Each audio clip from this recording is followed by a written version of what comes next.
안녕하세요. 더운 날씨에 잘 지내고 계시죠? 이제 더위도 이제 끝판 왔습니다. 한 열흘만 지나면 괜찮을 거예요. 기온도 좀 떨어졌는데 좀 습도가 높아서 좀 무더위의 그 느낌은 여전히 있을 것 같습니다. 이 또한 지나가리라. 좋은 것도 지나가고 안 좋은 것도 지나가고 그 모든 과정 속에서 우리가 삶에서 좀 관심 가져야 될 것은 주님 앞에 섰을 때 우리가 어떤 모습이 될 것인가, 여기에 관심 가지면서 우리의 내면을 더 강하게 하시고 온전케 하시고, 세월 지나면서 우리가 약해질 수 있는 것은 어쩔 수 없어요. 약해지는 부분 약해지는 것인데, 그 반대로 또 우리가 더 강해질 수 있는 그런 부분은 어떤 것인가를 좀 관심 갖고 살면 좋겠습니다. 녹화하는데 지금 매미 울음소리가 아주 소음은 아닌 것 같습니다. 양념으로 좀 받아들이시면서 또 함께 하나님 말씀을 통해서 은혜를 나누도록 하겠습니다. 저 매미 소리가요, 매미가 참 희한한 거에 저 주기적으로 올라오는데, 쟤네들은 한 거의 길게 잡으면 한 17년까지도 땅속에 사는 것이 있다고 그래요. 그래서 그런 매미는 그 매미 나름대로 각자 그 땅으로 올라올 때 아무 때고 올라오는 것이 아니라, 예를 들어 소수에 맞춰서 한답니다. 소수라는 것은 1과 자기 자신 숫자 외에는 나눠지지 않는 거 있죠. 예를 들어서 1, 3, 또 5, 7, 또 뭐가 있습니까? 11, 13, 17 이런 것은 1하고 자기 자신의 숫자 외에는 나눠지질 않아요. 이제 소수라고 그러는데, 저 매미들은 그 소수에 맞춰서, 소수 그 각각의 매미죠. 그러니까 뭐 해마다 매미 울잖아요. 근데 그 매미가 나름대로 이제 또 자기 생명, 그 종족 번식의 그 어떤 사명을 감당하기 위해서 나오는데, 그 매미는 항상 자기 나름대로 그 각각의 매미가 소수에 맞춰서 이렇게 땅으로 올라온다고 합니다. 그러면 천적을 막을 수 있는 그런 것에 나름대로 효과가 있다고 그래요. 이 매미를 연구하는 사람들이 하는 이야기입니다. 우리도 이 세상 살면서 이렇게 매미도 저 곤충도 자기 나름대로의 사명을 잘 감당하고자 애쓰는데, 우리도 우리에게 주어진 사명 정말 얼마나 위대해요. 이 모든 것을 또 다스리고 정복하고 통치하고, 여기서 다스리고 정복하라는 것을 잘 해야 되죠. 다스리고 정복하는 것을 이 중세 시대에는 좀 잘못 이해를 해서 뭐 다스리는, 그야말로 다스린다는 게 좀 하나님의 나라라고 할 때 그 나라가 다스림이라는 뜻 아니겠어요? 근데 그 다스림이 생명에 초점 맞춰야 되는데 자기 이익에 초점 맞춰서 전부 다 돈이죠. 뭐 노예 시장이 왜 생겼겠어요? 돈 때문에 생긴 것이고요. 또 노예를 부리는 거 역시 마찬가지죠. 그러니까 값싼 노동력으로 노예를 사서, 돈 주고 사서 일생을 먹여주고 재워주는 것도, 또 이 먹여주고 재워주는 것도 아주 환경이 아주 열악한 데서 자기하고 겨우 먹게 하면서 일생을 그 가축같이 부려먹은 거예요. 그러면서 그들은 뭐라고 하냐면, 이것이 하나님께서 말씀하신 것이다. 곧 함의 후손들, 함의 후손, 사실 함의 후손도 아니거든요. 가나안의 후손이라고 그래요. 함이 그 아버지 노아로부터 이제 저주를 받을 때 함에게 이야기하지만 사실 가나안의 후손을 얘기한 거였어요. 그러면 그 가나안은 누구예요? 함의 후손이란 말이에요.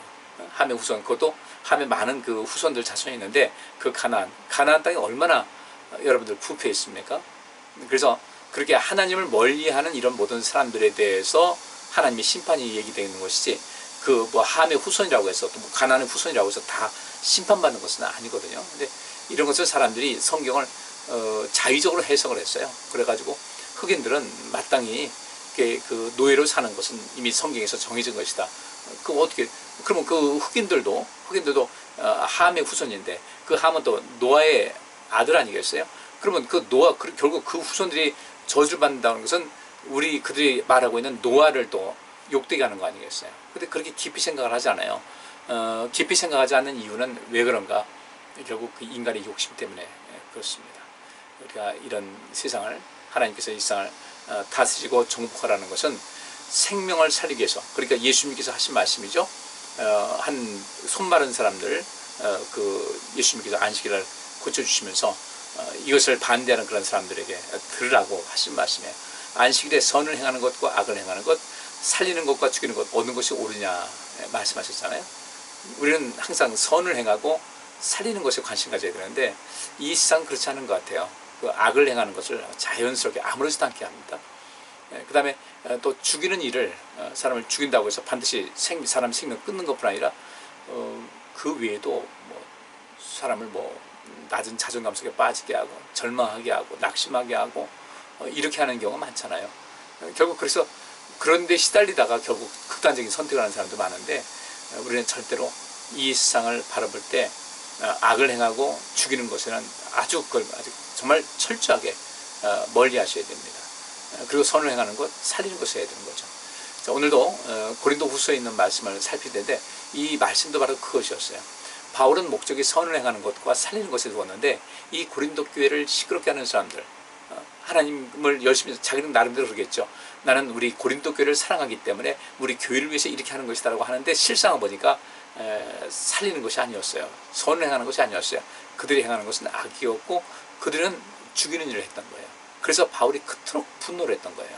이것 때문에 분노하고 안타까워하고 또 그들에게 또 권면도 하고 강한 책망도 하고 그러는데 오늘 고린도후서 13장 1절부터 5절까지 말씀 한번 같이 보겠습니다. 제가 읽겠습니다.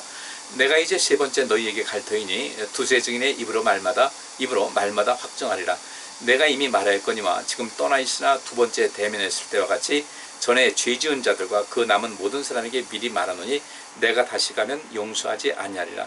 이는 그리스도께서 내 안에서 말씀하시는 증거를 너희가 구함이니 저가 너희를 향하여 약하지 않고 도리어 너희 안에서 강하시니라. 그리스도께서 약하심으로 십자가에 못 박히셨으나 오직 하나님의 능력으로 살으셨으니 우리도 저의 안에서 약하나 너희를 향하여 하나님의 능력으로 저와 함께 살리라. 너희가 믿음에 있는가 너희 자신을 시험하고 너희 자신을 확증하라. 예수 그리스도께서 너희 안에 계신 줄을 너희가 스스로 알지 못하느냐? 그렇지 않으면 너희가 버리온 자니라. 우리가 버리온 자 되지 아니한 것을 너희가 알기를 내가 바라고 우리가 하나님께서 너희로 악을 조금도 행하지 않게 하시기를 구하노니 이는 우리가 옳은 자임을 나타내고자 함이 아니라 오직 우리는 버리온 자 같을 자도 너희로 선을 행하게 하고자 함이라. 아멘. 자, 오늘 이 말씀을 통해서 함께 은혜를 나누도록 그렇게 하고요. 오늘 이 말씀에 보면은 제가 서두에 말씀드린 대로 사람이 살다 보면요, 이렇게 그 삶의 목적이 선을 행하고 살리는 것에 목적을 둬야 되는데 살다 보면은 왠지 우리 이 인간관계에서 빈정이 상해요. 빈정이 상하고 이렇게 화가 나고 또 마음이 상하고 그래가지고 마음에도 없는 이야기를 할 때도 있겠죠. 그죠? 여러분들 그런 적 한 번도 없나요? 그냥 말하면 심통난다 이렇게 이야기를 하는데 우리가 이런 것을 어떻게 이런 세상을 살아가는데 어떻게 할 것인가. 그래요. 뭐 이웃이 화를 낼 때도 있어요. 또 심통 부릴 때가 있어요. 괜히 자기 기분 나쁘다고 해서 다른 사람에게 마음을 불편하게 하거나 또 아프게 할 때도 있어요. 그런데 문제는 그렇게 할 수도 있는데 그 다음에 우리가 그 다음 조치를 어떻게 하느냐 이거죠. 예를 들어서 우리 하나님께서 말씀하십니다. 너희 죄사함을 받으라. 그러니까 너희 죄를 고백해라. 이사야 선지자가 그렇게 하지 않았습니까? 하나님의 말씀을 대언하면서 뭐라고 그래요? 너희 나와서 한번 나하고 변론하자. 하고 대안 안 해서 너희가 한번 너희들 얘기 한번 들어보겠다. 너 내 얘기도 들어라. 그리고 너희 죄가 주홍같이 붉을지라도 너희가 와서 이것이 잘못됐습니다. 잘못된 것을 이제 알았습니다. 이제 주님을 가까이 하겠습니다. 하나님 뜻대로 살겠습니다라고 나에게 와서 그렇게 이야기를 하게 되면은 너희 죄가 주홍 같을지라도 내 것을 내 뒤로 던져서 다시는 기억하지도 않겠다. 근데 우리가 한번 뭐 죄사함에 그 기도한다고 해서 하나님께 죄를 고백한다고 해서 영원토록 또 그 죄는 다시 안 짓는 것은 아니잖아요. 여전히 또 반복하는데 반복하는 횟수가 줄어들고 빈도가 잦아들고 그러면서 점점 더 온전한 사람으로 살아가는 것 아니겠습니까? 그러니까 똑같은 거예요.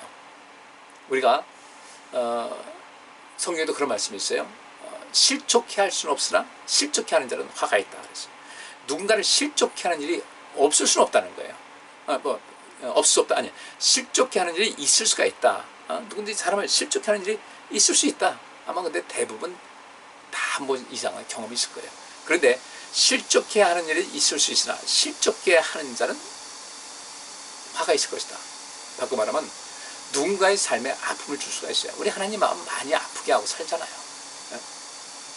근데 누군가를 실족해 하는, 누군가를 어떤 일 때문에, 근데 나중에 돌아보니까 내가 너무너무 잘못했어요. 너무너무 잘못했어. 베드로가 예수님 앞에서 아주 호언장담합니다. 절대로 주님 배반한 일이 없을 겁니다.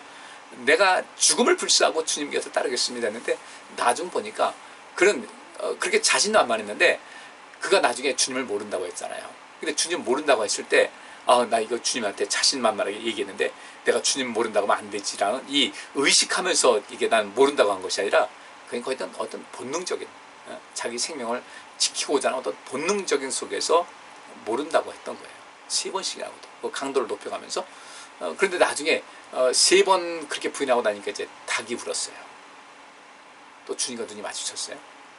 그때에 비로소 자기가 무슨 일을 했는지, 자, 무엇을 한 것이 그제서 깨닫게 된 거예요. 심히 통곡하고 울었다고 그랬죠. 그리고 그 심히 통곡하고 운 것에 대해서 주님께서 아시기 때문에 그 다음에 베드로를 만나고서 뭐라고 말씀 안 하셨어요. 그래서 하신 말씀에 내가 나를 사랑하느냐 그랬더니, 그전에는 그렇게 호언장담하면서 주님께서 가시는 곳이면 물이든 내가 부름받아 나서면 어디든지 가오리다, 악올골짝 빈들도 가겠습니다, 그렇게 했던 사람인데, 자기가 알잖아요. 내가 나를 사랑하느냐 했더니 그는 뭐라고 대답합니까? 제가 주님을 사랑하는 것을 주께서 아십니다 그러는데, 제가 여러분 말씀드렸죠. 예수님께서 아가파오라는 그 단어를 쓰면서 네가 나를 사랑하느냐라고 하셨는데, 베드로는 필레오라고 대답을 했어요. 우리는 지금 내가 나를 사랑하느냐, 제가 주님을 사랑하는 것을 주께서 아십니다. 우리 이게 다 사랑이라는 똑같은 단어가 쓰여졌지만 실제로 원어에는 그렇게 아닌 거예요. 똑같이 사랑이라는 그런 단어가 쓰여졌는데, 그 뜻이 있는데, 이 아가파오라는 그런 단어하고 필레오라는 단어하고 에로스라는 단어하고 다 달라요. 다 사랑이라는 것이, 사랑이라는 뜻이 있어요. 근데 그 필레오는 아가파오보다는 감당할 수 없는 거죠. 부모님이 우리를 사랑하는 것, 자녀들이 부모님을 사랑하는 것은 사실 부모님께서 우리 자녀를 사랑하는 것에 따라갈 수가 없어요. 똑같은 개념이죠. 한번 경험을 했어요. 주님 앞에 호언장담했는데 자기가 얼마나 연약한 존재기를 깨달았잖아요. 그러고 나서 그는 주님께 고백하기를 내가 나를 사랑하느냐 했을 때, 사랑합니다라는 것은 이게 저 분명히 주님이 사랑합니다. 그런데 주님께서 저를 사랑하시는 것만큼 그 수는 도저히 따라갈 수 없습니다라는 그런 고백을 하지 않습니다. 2번을 그렇게 말씀을 드렸어요. 3번째는 이제 예수님께서 그에게 네가 나를 사랑하느냐 했을 때, 그때 사랑을 베드로가 계속해서 말하는 것 같이 필레오라는 단어를 씁니다. 그러면 내가 그 정도, 나는 주님께서 나를 사랑하신 것만큼 그 정도는 따라가지 못한다 할지라도 힘을 다해서 주님을 사랑합니다, 사랑하겠습니다, 또 사랑했습니다, 그 정도는 지킬 수 있겠냐 할 때 할 수 있습니다. 그래서 주님께서 그에게 내가 나를 사랑한다면 내 어린 양을 먹여라, 내 양을 먹여라, 내 양을 돌보라, 이 말씀하셨던 거예요. 그러면 우리도 이 인생을 살아가는 가운데 바로 그런 것이죠. 실족해 하는 일이 없을 수 없어요. 살다 보면 있어요. 누가 실족해 하게 할 수 있어요. 근데 그 다음에 우리가 내가 죄를 짓고 죄를 고백하고 주님 앞에 죄사함을 요청하듯이, 간구하듯이 우리가 그것을 빨리 수습을 해야 된다는 거예요. 수습을 해서 누군가의 삶에 실족하게 하는 그런 상황이 되는데, 얼른 수습해서 더 이상 실족하지 않게 하고 그를 끌어들이고 그에게 용서를 구하고, 그죠? 그를 사랑하고, 또 그에게 어떤 상한 어떤 내가 그 보상이든지 이렇게 배상이든지 해서 그 사람과 용기를 얻을 수 있게끔, 내가 그때 내가 미쳤었나 봐, 흔히 말하는 거죠. 내가 그때 미쳤었나 봐, 내가 왜 그런 말을 했지, 말로서 실족할 때가 있잖아요. 그런 것을 빨리 수습을 하라는 거예요. 근데 수습하지 않고 실족해 하고 나서 그 다음에 네가 뭐 죽든 말든 뭐 내가 알게 뭐야, 그건 네 책임이야, 네가 마음이 약해서 그렇지, 뭐 네가 부족해서 그렇지, 이렇게 해버리면 그 사람은 화가 있을 것이라는 거예요. 그러니까 이 바울도 이 고린도 교회에 이제 2번씩이나 이제 그 편지를 보내지 않습니까? 이 2번째 편지 보내면서 내가 다시 가겠다. 근데 가서도 여전히 그 모습 그대로 변화하지 못하고, 여전히 그리스도의 몸된 그 교회, 그리스도의 지체인 이 고린도 교회를 흔들고 또 많은 사람들을 실족해 한다면 내가 절대로 용서하지 않겠다라고 바울은 이야기합니다. 한 번 더 기회를 주는 거예요. 그 야구에서도 그 스트라이크가, 볼이 이제 투수가 공 던지지 않습니까? 타자가 있어요. 그러면 공 던지는 것이 이제 기회가 있는데 몇 번 할 수가 있는가? 볼은 4번 던지게, 타자가 겁이 나가지고 볼을 던졌어요. 그럼 4번 이상 던지면 이 투수가 겁먹었다는, 이때는 그 타자가 걸어서 1루로 가는 거예요. 근데 공격적인 투수가 있다. 그러면 타자에게도 투수에게도 다 그 공격과 수비의 그런 것이 있는데, 타자는 돌 4개만 얻으면 1루 걸어 나갔는데 반대로 스트라이크 3개를 먹게 되면 아웃이 되는 거예요. 여기도 지금 3번째 경고하는 거죠. 첫 번째 말씀, 두 번째 하면서 다음에 갔는데 여전히 마찬가지다. 3 스트라이크 아웃시키겠다는 거예요. 용서하지 않겠다. 그러면서 이제 거기 1절에 그런 말씀을 하고 있는 겁니다. 그러니까 돌이키라는 거죠. 돌이켜서 교회를 온전케 하라는 그 바울의 그 말을 여기서 하고 있는데, 그 2절에 그 말씀이 있어요. 그래서 내가 이미 말하였거니와 지금 떠나 있으나 두 번째 대면하실 때와 같이 전에 죄 지은 자들과 그 남은 모든 사람에게 미리 말하노니 내가 다시 가면 용서하지 아니할 것이다. 가서 여전히 변화되지 않은 모습이 있으면 내가 용서하지 않을 것이다 라고 이렇게 이야기를 합니다. 그 다음에 이제 어떤 그 이야기를 하냐면 3절에 이는 그리스도께서 내 안에서 말씀하시는 증거를 너희가 구함이니 저가 너희를 향하여 약하지 않고 도리어 너희 안에서 강하시니라 그랬어요. 그리스도께서, 그러니까 이 고린도 교회, 이 교회를 어지럽게 하는 사람들은 그리스도께서 내 안에서 말씀하신 증거를 너희가 구하고 있다는 거예요. 이 사람들이 당신 사도야? 아니잖아. 네가 무슨 사도야? 예수님께서 이미 죽으시고 부활하시고 승천하시니까 언젠데 주님께로부터 한 번 가르침도 받지 못한 당신이 무슨 사도야? 라고 하면서 이제 그렇게 이야기하면서 결국은 뭘 추구하는 것이냐면, 그들이 계획하는 것은 무엇이냐면 이 바울의 그런 모든 교회를 온전케 하고자 하는 그 바울의 모습, 그리고 이 고린도 교회가 이방인들이 많잖아요. 그러니까 교회가 어떤 그 틀에 든든히 서나가기를 바라는 그런 데서 계속해서 바울이 이제 영향력을 행사하고 있는데, 이들은, 이 교회를 어지럽게 하는 사람들은 바울을 밀어내고 자기들이 거기서 왕노릇 하려고 그러는 거예요. 그런 자격도 안 되면서 우리도 충분히 할 수 있다. 근데 바울이 눈에 거슬리는 거예요. 마치 예수님이 눈에 거슬려가지고 죽이려고 했던 바리새인들, 사두개인들, 그 당시 정치인들과 같이 바울의 눈에 거슬리는 거예요. 이게 온갖 그냥 그 선동을 합니다. 거짓을 하고 선동을 하고, 그러면서 네가 뭐 힘이 있으면 얼마나큼 힘이 있어. 그래서 우리가 앞에 그 12장에도 그 말씀 나오잖아요. 바울이 내가 부득불 자랑한다고 하면서 내가 낙원에 이끌려갔던 이런 모든 것을 이야기하는 것은 다른 이유가 아니에요. 그런 식으로 계속해서 바울을 그렇게 헐뜯으면서 선동하고 거짓으로 이 고린도 교회에 있는 성도들을 자꾸 이렇게 실족하게 하니까 마지못해서 부득불 자랑하게 된 거예요. 여기 또 그 얘기를 하는 겁니다. 여러분은 그리스도께서 내 안에서 말씀하신 증거를 너희가 구하고 있는데, 내가 이미 말했다는 거죠. 주께서 내게 말씀하신 증거. 그러니까 주님께로부터 아무것도 배운 것이 없는데, 왜? 세대가 다른데 예수님께서 이 땅에 오셔서 이미 죽으셨고 당신은 그때 예수님을 알지도 못하는데 어떻게 해서 뭘 배웠다는 것이냐, 무슨 얘기를 들었다는 것이냐. 근데 이 바울은 뭘 얘기하는 거예요? 이미 주님을 만나서, 낙원에서 주님 만나서, 또 낙원 이전에 다메섹으로 가는 그 길에서 예수님 만나서 그분께서 당신을 현현해 주신 거 아니에요. 드러내신 거 아니에요. 계시해 주셨어요. 나는 네가 핍박하는 예수다. 그리고 이어서 이제 또 아나니아를 통해서 그걸 통해서 대언하시게 하신 거죠. 내가 이 바울이라는 사람은, 이 사울을 내가 택한 이유가 있다. 다 말씀하신 것이었어요. 그리고 낙원에 이끌려가서 말할 수 없는 것을 들었단 말이에요. 들었다고 할 때 대화가 있는 거예요. 그러니까 그리스도께서 내 안에서 말씀하신 증거를 무엇이냐고. 당신 사도면은 그리스도께서 당신에게 말씀하신 증거를, 당신이 배웠다는 증거를 내게 보여라, 우리에게 보여달라, 이렇게 구하고 있지 않냐. 근데 그러면서 저가 너희를 향하여, 내 안에서 말씀하신 예수께서는 너희를 향하여 약하지 않고 도리어 너희 안에서 강하시다는 거예요. 이제까지 내가 말한 것이 있었고, 이 고린도 교회에서 행했던 모든 그 역사를 알고 있지 않냐. 그 정도면 내 안에서 그리스도께서 역사하시는 것을 알아야 되지 않겠냐. 내가 강한 건 아니다. 내가 약할 그때 강하다는 말을 이미 하지 않았습니까? 우리 앞에 이 고린도 후서 공부하면서 배우지 않았어요? 바로 그 얘기한 거예요. 내가 약할 그때 강하다. 나는 약하지만 그리스도께서는 강하신다는 거예요.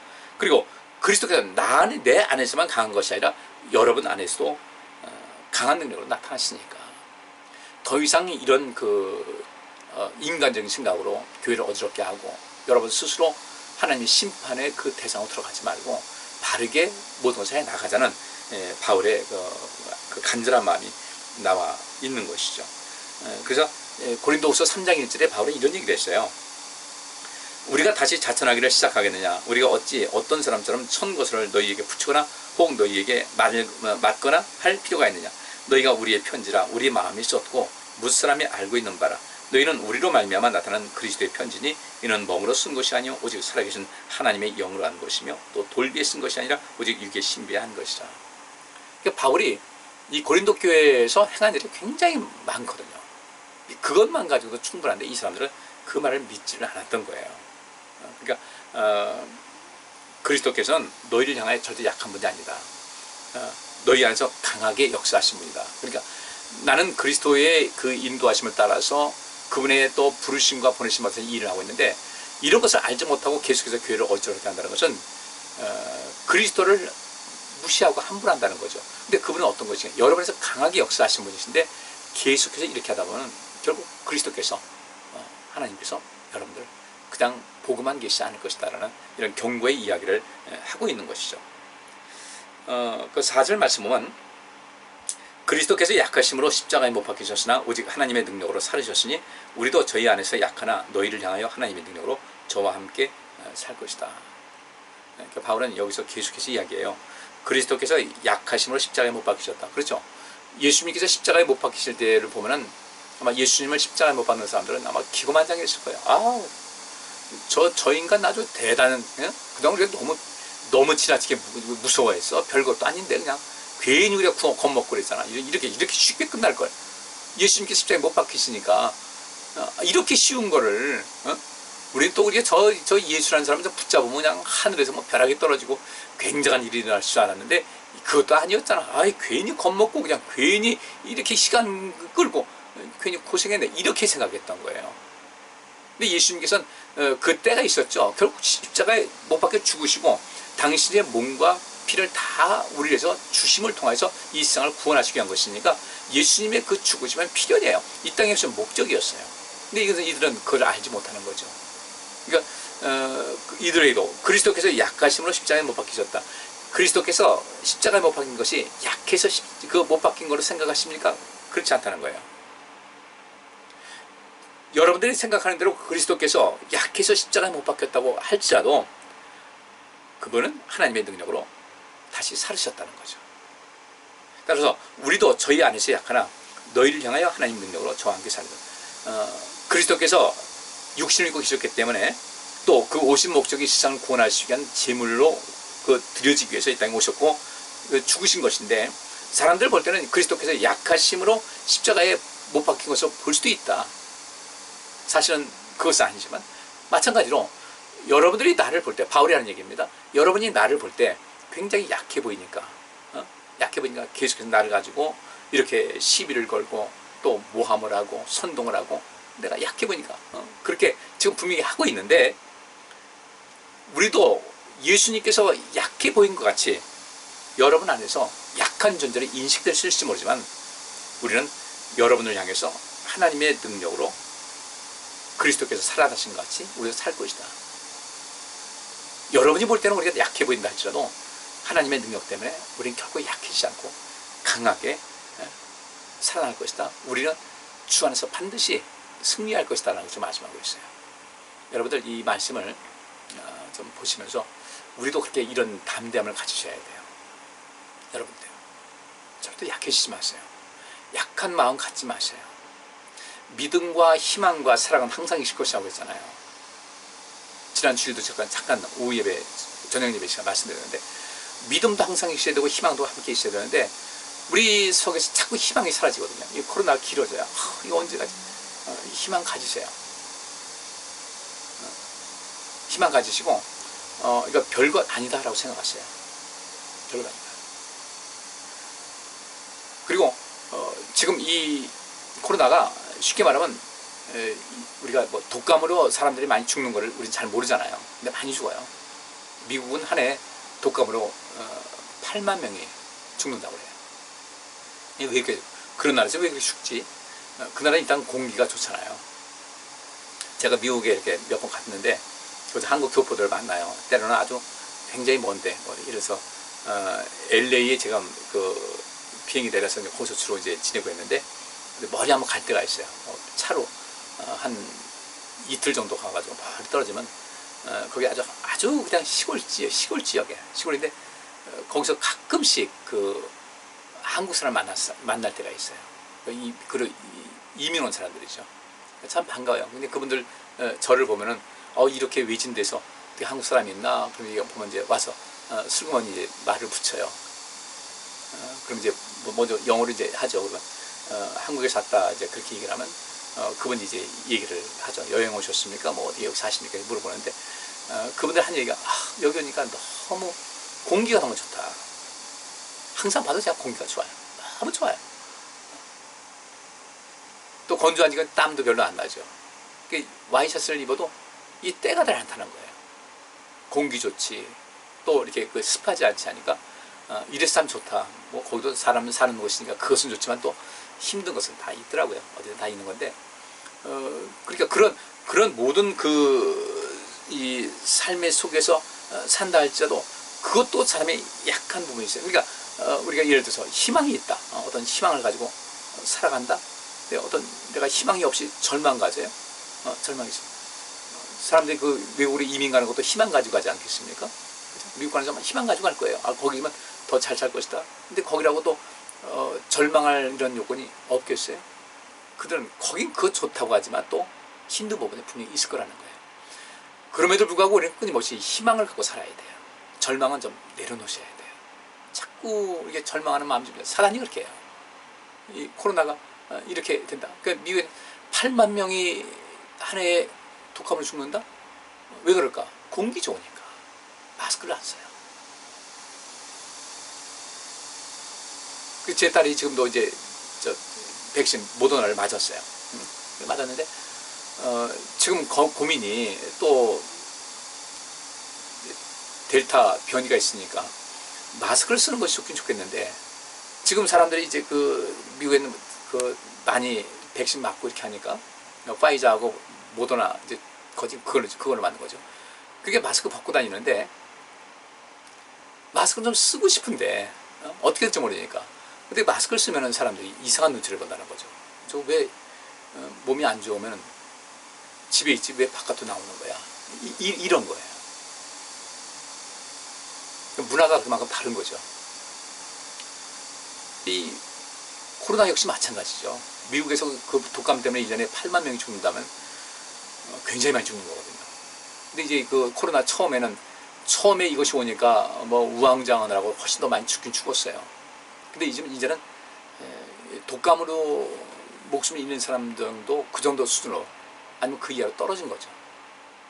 지금부터 이 코로나 감염됐을 때 중증으로 넘어가지 않게끔 하는 그런 모든 조처가 지금 노하우가 생겼으니까 그렇게 나가니까 사망률이 지금 아주 현저하게 떨어지는 거예요.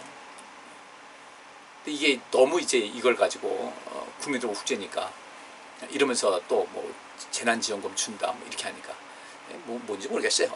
저들의 또 생각이 있을 텐데 생각이 서로 다르니까. 근데 저는 바라기는 우리나라 정부가 선을 행하고 살리는 것에 목적을 두면 좋겠어요. 근데 선을 행하고 살리는 것에 목적을 두는데 어떻게 온 국민이 자기들도 살고 국민들도 살고 자기들도 선을 행하고 국민도 선행할 수 있는 그런 것이 해야 되는데 조금씩 제가 이렇게 볼 때 의심 가는 부분이 있어서 저는 그렇습니다. 어쨌든 우리는 하나님의 능력으로 사니까 절대 희망을 놓지 마세요. 우리 하나님께서 계시니까. 우리 하나님이 우리의 아주 위대한 자산이라고 말씀드렸잖아요. 또 하나님께서 우리를 위대한 자산으로 여기시다고 했잖아요. 그러니까 하나님께서 위대한 자산으로 여기는 그 사람이 어떤 사람이냐? 그 사람에게 입에서 이런 말이 나올 수 있어야 됩니다. 사명이 있는 자는 죽지 않는다. 하나님께서 소중한 자산, 위대한 자산으로 여기는 사람은 사명이 있기 때문에 그렇습니다. 그 사명이 있는 한 절대로 죽지 않아요. 자기 나름대로 자기 멋대로 난 사명이 있기 때문에 난 안 죽는다. 그러다가 일찍 죽는 사람들 많이 봤어요. 우리가 착각하지 말고 우리는 하나님을 향한 그런 믿음과 희망과 사랑을 여전히 갖춰야 되죠. 근데 바울은 많이 힘들었어요. 많이 힘든데도 불구하고 하나님을 믿는 그 믿음이 있다 보니까 희망의 줄을 절대로 놓치지 않았어요. 그가 한 말 있지 않습니까? 환난은 인내를, 인내는 연단을, 연단은 희망을 낳는다. 그러니까 환난이 딱 임하게 되면요, 그 바울 같은 경우는 희망이 보이는 것이었어요. 환난이 왔는데 어떻게 희망이 생겨요? 그 단계, 연단과 또 인내와 연단과 그 다음에 희망이 있는 거예요. 그러니까 믿음과 희망과 사랑은 항상 있을 것이라고 했는데 그 절망하지 않고 희망을 갖는 사람들은 보통 사람이 아닌 거예요. 전 여러분들이 늘 희망으로 절망하지 않고 희망 가득해서 누가 보기에도 희망이 넘치는 저분 참 대단하다라는 그런 평가를 받을 수 있기로 합니다. 쉽게 말하면 얻어지고 금방 죽을 것 같이 풀이 푹 꺾여가지고 우울해가지고 근심하고 한숨씩 짓지 말고 우리를 도우시는 하나님께서 우리 아버지께서 그 하나님이 우리 아버지신데 우리 아버지 하나님께서 나를 도우실 것을 믿고 그 환난을 잘 이겨나가세요. 이길 수 있습니다. 군인들 여러분들 그 특수부대 군인들 어떻게 해서 그렇게 특수해서 그렇게 이 강인한 체력과 더불어 죽음에 임박하는 현장에서 자기 목숨을 지킬 수 있는지 왜 그런지 아시겠어요? 그들에게 혹독한 훈련이 있습니다. 그 훈련을 겪은 거친 사람만이 인내죠, 그죠? 거친 사람만이 어떻게 되는가 봤더니 연단된 거예요. 전혀 딴 사람이 돼버렸어. 나약하던 사람이 딴 사람이 돼버렸어요. 이 사람은 어떤 그 전쟁터라든지 위험한 지역에 갔을 때 일반 사람보다 생존할 수 있는 확률이 현저하게 높아지는 겁니다. 이 희망의 끈을 놓치지 않고 사는 사람들은 보통 사람들이 아니에요. 이 사람들은 환난도 하나도 안 겪었기 때문에 늘 좋은 일만 가득했기 때문에 희망이 생긴다고 생각할 수 있는데 절대 그렇지 않아요. 희망이라는 것은 환난과 인내와 연단이라는 그 전 단계를 거쳐야만 희망이 생기는 겁니다. 금이 캘 때부터 금 아니에요. 금 캐낼 때 얼마나 힘들겠습니까? 금맥을 찾아야 되고 그 찾아서 또 이렇게 불순물 제거해야 되고 또 고온으로 녹여야 되고 그 속에서 순도 높은 금이 나오듯이 우리도 그런 마음을 가져야 되는데 바울이 바로 그런 얘기를 하는 겁니다. 우리 약해 보이지만 우리는 절대 약한 사람 아닙니다. 왜? 내 안에 계신 하나님의 능력으로 우리는 강한 사람들인 것이다. 근데 여러분들의 그 바울이 하는 얘기입니다. 고린도 교회 성도들, 교회를 어지럽게 하는 사람들 바라보면서 여러분들이 하는 모든 행태를 볼 때 여러분에게는 절대로 하나님의 능력이 임하지 않습니다. 그러는 거예요. 여러분들 우리 신앙생활 잘 하십시다. 하나님의 능력이 우리 안에 머물 수 있도록 하셔야 돼요. 그래서 바울이 5절에 이렇게 얘기합니다. 너희가 믿음에 있는가 너희 자신을 시험하고 너희 자신을 확증하라. 예수 그리스도께서 너희 안에 계신 줄을 너희가 스스로 알지 못하느냐? 그렇지 않으면 너희가 버리운 자니라. 여기는 바울이 하는 얘기입니다. 여러분이 믿음에 있는가 자기 자신을 시험하라는 거예요. 오늘도 성도님들 내가 믿음 가운데 있나 시험해 보셔야 돼요. 시험 잘 하셔요. 곰곰이 생각하셔요. 내가 믿음 가운데 있나 우리 자신을 시험해 보고 나는 늘 희망 갖고 살고 있나? 난 누군가를 그렇게 사랑하면서 공감 능력이 풍성할 때 그때 누군가를 자비를 베풀 수가 있고 긍휼력이라는 마음을 가질 수가 있고 사랑하는 마음, 용서하는 마음이 생기는 것인데 내 안에 그런 사랑이 있나? 내 안에 그런 믿음이 있나? 나는 이 희망찬 이런 삶을 살고 있는가? 절망은 별로 나는 내게는 절망보다는 희망이 가득한가? 이 바라보면은 내가 주님 앞에 어떤 사람인가를 알 수가 있어요. 그러니까 너희 자신을 확증하라는 거야. 나는 정말 믿음이 있나? 난 정말 희망찬 삶을 살고 있는가? 난 사랑을 실천하고 있는가? 난 정말 참된 그리스도인의 삶을 살고 있는가를 보라는 거예요. 근데 이런 것이 그리스도께서 너희 안에 계신 줄을 너희가 스스로 알지 못하느냐? 만약에 그런 것이 부실하다는 것은 그리스도께서 내 안에 안 계시지 않다는 거예요. 내 안에 그리스도의 영이 없다는 거예요. 그렇지 않다면 너희가 버리운 자다.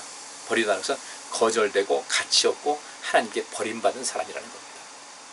그러나 점검했을 때 그래도 나는 아직까지도 믿음이 좀 연약한 가운데 있고 때때로 절망을 할 때도 있지만 그래도 희망 가지고 살고 있고 어쨌든 사랑을 베풀면서 주의 뜻대로 살고자 내가 그래도 노력하는 가운데 있다고 하면 여러분들 버리운 자가 되지 않지만은 근데 그런 것 그냥 아무것도 없이 별로 믿음이 없는 것 같고 별로 사는 것도 희망도 없고 사랑보다는 그냥 미움이나 속에 그냥 분노만 가득해 살고 있다. 각성하셔야 됩니다. 자칫하면 우리가 버림을 받을 수가 있어요. 요한복음 14장 23절에 이런 말씀이 있습니다. 예수께서 대답하여 가라사대 사람이 나를 사랑하면 내 말을 지키리니 내 아버지께서 저를 사랑하실 것이요 우리가 저에게 와서 거처를 저와 함께 하리라. 하나님 사랑하는 사람이 하나님 말씀을 지키는 것을 알 수가 있습니다. 그래서 6절과 7절 계속 읽으면요. 우리가 버리운 자 되지 아니한 것을 너희가 알기를 내가 바라고 그러니까 바울이 하는 얘기입니다. 우린 절대로 아버지께로부터 주님께로부터 버림받은 사람 아니다. 버림받았다고 할 때 여러분들이 혹시 지금 하는 것은 보면 여러분들이 버림받은 사람같이 행동을 하고 있는 것인데 여러분들은 나를 또 우리를 이렇게 모함을 하고 선동을 하고 거짓으로 선동하면서 온갖 악을 행하고 있지만 바울이 그러는 겁니다. 여러분이 그렇게 하는 가운데 그리스도께서 여러분 안에 계신가 안 계신가를 좀 돌아보라는 거예요. 자기 자신의 믿음을 점검해 와서 그리스도께서 내 안에 계신가를 살펴보라는 얘기입니다. 바울이 하는 얘기는 직설법으로 바꾼다면 여러분 안에 그리스도께서 안 계십니다. 여러분 지금 여기서 돌이키지 않으면 여러분은 철저하게 하나님께로부터 버리운 자가 되는 겁니다 라고 여기서 아주 강한 어조로 이야기를 하고 있어요. 그러면서 우린 절대로 버리운 받은 사람이 아니다. 내가 버리운 그 버린 자, 버리운 바, 우리가 버리운 자 되지 아니한 것을 너희가 알기를 바란다. 우리가 주님께로부터 이런 우리가 우리 자신을 이렇게 믿음을 점검해 왔을 때 우리는 확실한다. 그리스도께서 내 안에 계시고 우리는 절대로 주님께로부터 버림받지 않은 사람인 것을 알고 버림받는 사람이 아니라는 것을 알고 있다는 거죠. 우리는 주님의 사람인 것을 여러분이 알아주기 바랍니다. 그러면서 7절 우리가 하나님께서 너희로 악을 조금도 행하지 않게 하시기를 구하노니 이는 우리가 옳은 자임을 나타내고자 함이 아니라 오직 우리는 버리운 자 같을지라도 너희로 선을 행하게 하고자 함이라. 이제 나는 여러분을 기도합니다. 여러분을 위해서 기도합니다. 하나님께서 여러분을 하여금 지금 현재 그 악을 행하는 것에서 빨리 벗어나서 더 이상 악을 행하지 않고 이제 정말 주님께서 원하시는 선을 행하고 살리는 일에 힘을 다하시길 바랍니다. 이것은 우리가 우리가 옳은 자이다, 우리의 가르침이 옳았다는 것은 우리가 가르친 것이 잘 가르쳤다 이거 자랑하는 것이 아니라 서로 우리가 버리운 자 같이 된다 할지라도 여러분들 하여금 선을 행하고 살리는 일을 하는 진정한 그리스도인이 되기를 간절히 바라는 마음에서 이 이야기를 하는 것입니다 라고 바울은 말하고 있습니다. 자, 우리 때로 주님의 마음을 아프게 할 때도 있어요. 또 주님의 마음을 상하게 할 때도 있고 그럴 수는 있어요. 근데 중요한 것은요, 그렇게 됐을 때 우리 빨리빨리 정신 차리고 그죠? 깨어 있어서 내가 가는 길이 어떻게 되는 것인가. 베드로가 예수님 10번 부인했는데 금방 다구는 소리에 깨달았잖아요. 우리도 그렇게 해서 넘어져도 다시 일어나서 주님께서 걸어가신 그 생명의 길을 끊임없이 걸어가셔야 돼요. 그리고 주변 사람들 잘못 가는 사람이 있다, 바로 세워주셔야 돼요. 아주 휘말려서 사람들 어렵게 하지 말고 전부 다 이게 아주 심각한 결과를 가져온다는 것을 우리는 잘 모르고 너무 쉽게 말을 하는 거죠. 너무 쉽게. 그러면 안 되는 거예요. 우리가 이 신앙생활하면서 시험에 빠지고 실족하는 사람들 많이 봤어요. 또 자기만 시험 빠지고 자기만 실족했으면 좋은데 다른 사람도 실족하는 사람도 많이 봤어요. 우리는 절대 그러지 말아야 된다는 거죠. 바울이 그런 안타까운 마음, 이 고린도 교회가 정말로 주의 은혜 안에서 잘 자랐는데 이 교회를 실족시키게 만들고 시험 들게 해서 교회를 혼란스럽게 만들었던 이 사람들에 대해서 그들을 정말 안타까운 마음으로 바라보는 거예요. 저들이 다시는 이 모든 생활을 계속해서 죄를 짓지 않고 돌이켜서 하나님의 편에 서서 온전하게 되기를 원한다. 우리가 혹시 주님께로부터 버림받는다 할지라도 여러분들은 다시 온전하게 되길 바란다는 그런 간절한 마음, 이 사랑의 마음이 있으면서도 계속해서 회개할 줄 모르는 사람에 대해서는 강한 아주 거룩한 분노를 나타내고 있는데, 우리 성도님들 우리 자신의 믿음을 한번 좀 잘 점검해 보시고 내 안에 그 절망보다는 희망이 싹이 점점 자라서 절망하는 마음도 있지만 그 희망이 절망을 늘 이기고 살고 있는지를 돌아보시고, 내 안에 때로는 미움도 있고 다툼도 있고 인간적인 생각이 있지만 그래도 사랑하면서 살려고 애쓰고 주의 도우심을 간절히 구하는 그런 가운데 있는지를 잘 돌아보셔서 그리스도께 버리운 바 된 그런 사람이 아니라 늘 주님께서 안아주시고 사랑하시고 복주시고 능력 주시는 그 은혜의 발 안에 그 손 안에 머물러 사는 여러분들이 되기를 간절히 바랍니다. 이를 힘쓰지 않으면 절대 이룰 수가 없어요. 그 속에서 힘쓰시면서 참된 그리스도인의 삶을 살아갈 수 있기를 간절히 바랍니다. 기도하겠습니다. 하나님, 말씀 살폈습니다.